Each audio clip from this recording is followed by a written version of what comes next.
Hace exactamente 9 años, en la Municipalidad de Lima, presenté el libro de oro del vals peruano, una obra que publicaron Raúl Serrano Castrillón y Eleazar Valverde Chale. El historiador Jorge Basadre, en su monumental Historia de la República del Perú en 16 tomos, dedica solo unas cuantas líneas, no más de 6, a nuestra canción popular y concretamente a la balsística nacional. Ahora, esto podría tener dos explicaciones, ¿no?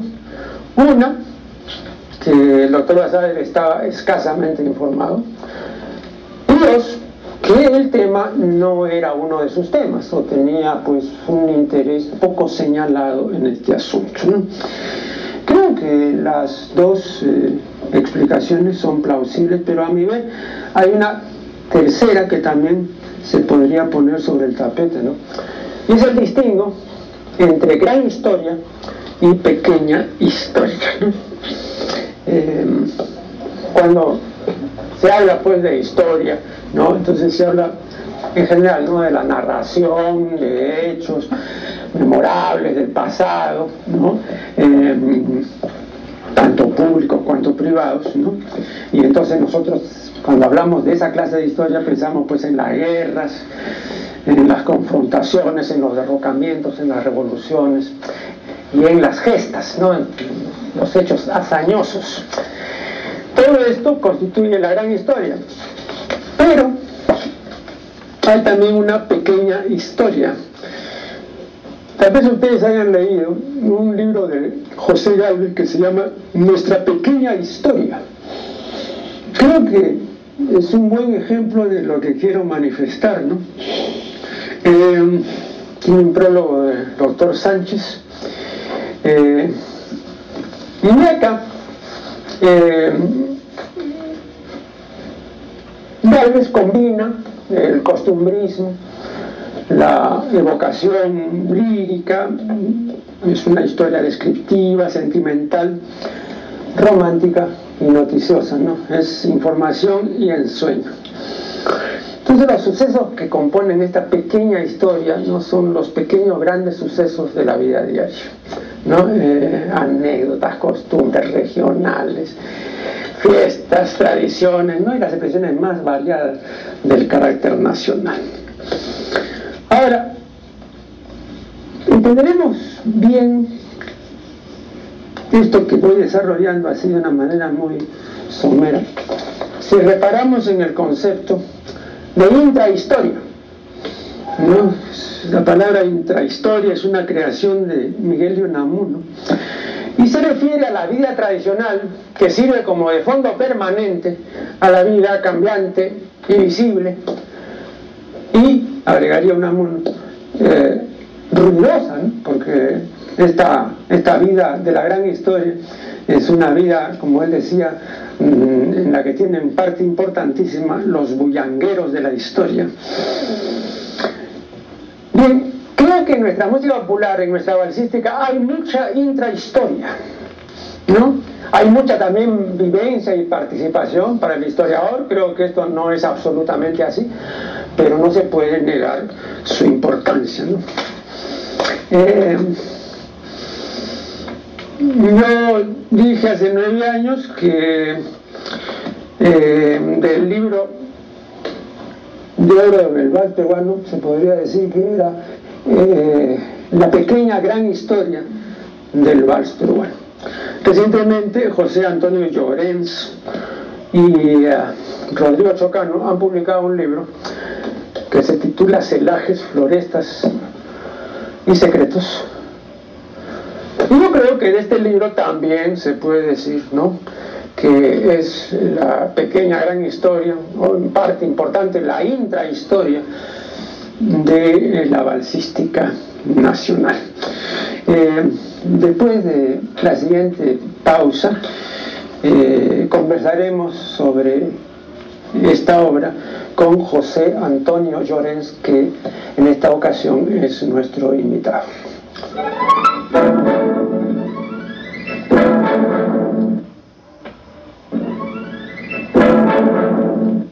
Bueno, tal como anuncié, en esta oportunidad está con nosotros José Antonio Llorens, uno de los dos autores de Celajes, Florestas y Secretos, de modo que manifestamos nuestra complacencia de tenerlo aquí en calidad de invitado.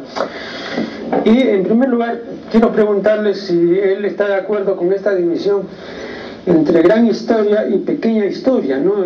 Yo, como recordarán, sostuve que una buena parte de nuestra balsística es pequeña historia, ¿no? Una buena parte, digo, porque después comenzó a ser ya gran historia cuando comenzó a difundirse y a extenderse, ¿no?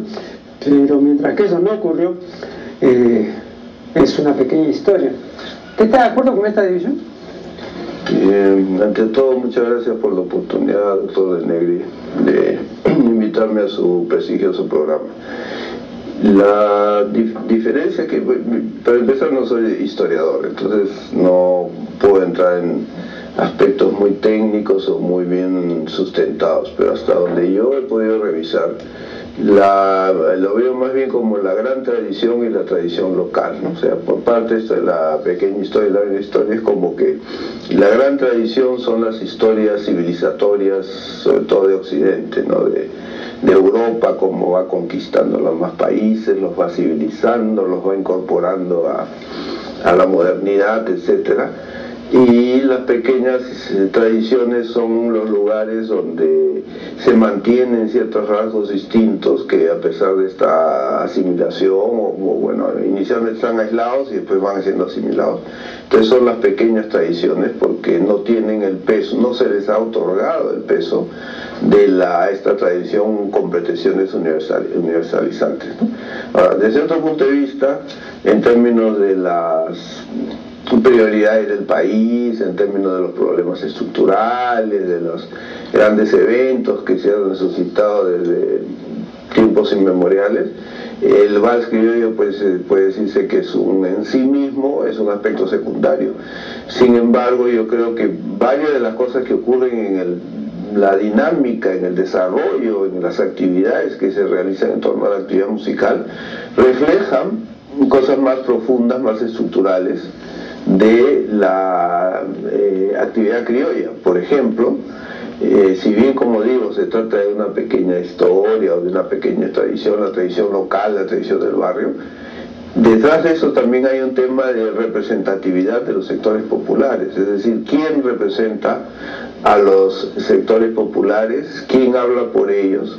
Y a lo largo de la historia del vals se ha visto varias instancias en que ciertos personajes han tomado la prerrogativa de representar a otros actores de la sociedad nacional, como por ejemplo un primer caso, o uno de los casos iniciales en la música criolla, es el de Alejandro Ayarza, ¿no? Que, como ponemos en el libro, hemos descubierto en la revista Variedades una foto en que se presenta un comentario sobre la primera función que hizo, una de las primeras actuaciones de la obra de música peruana de Ayarza, en la cual los personajes que representan a los afroperuanos, a los negros, están pintados, es decir, son personas no afroperuanas, no negras, que se pintan el rostro para presentarse como los personajes negros. Entonces, para mí ahí hay un problema de, como digo, de